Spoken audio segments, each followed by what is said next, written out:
চীনের দুঃখ হইল ওয়াংহো নদী, আর আমাদের দুঃখ হইল মামলা, ভূমির মামলা শেষ হতে চাই না। আমার মনে হয় এই ডিজিটালাইজের কারণে ইনশাআল্লাহ খুব দ্রুত মামলা মোকদ্দমাগুলো নিষ্পত্তি হবে। এবং এটার সাথে বোধহয় আরেকটা যোগ করা দরকার সরকারিভাবে, যে আপোষ আলোচনার মধ্যে মামলাগুলো নিষ্পত্তি করা যায় কি না।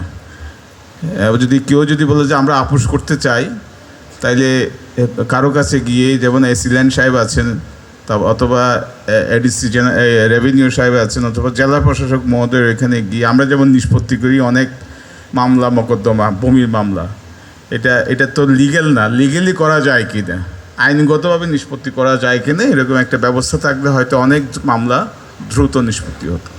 তো সে যাই হোক, এইটা সচেতন করার জন্য এই আলোচনা সভার আয়োজন করা হয়েছে। এখানে অনেক ছাত্রছাত্রী ভাই বোনেরা আছে, তারাও শুনতেছে যে দুঃখের কথা, মামলার কথা, এই যে মামলা 57 লক্ষ মামলা আছে, তো এইটা নিয়ে সরকারেরও অনেক অপচয় হচ্ছে। তো এইটা চিন্তা করে আমরা 31 দফায় এই দফাটা উল্লেখ করা হয়েছিল যে ভূমির আধুনিকায়নকরণ এবং ভূমির সেবার আধুনিকায়নকরণ।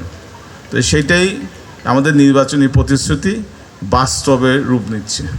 তো সে যাই হোক, মূল কথা হলো যে মেশিনের পিছনে যে লোকটা কেমন, আইন তো অনেক হয়, এখন ভালো লোকের হাতে আইন যদি পড়ে তাহলে সেটা ভালো হয়, আর খারাপ লোকের হাতে যদি আইনটা পড়ে তাহলে এটা দুর্গতি হয়, যিনি আইন বাস্তবায়ন করবেন।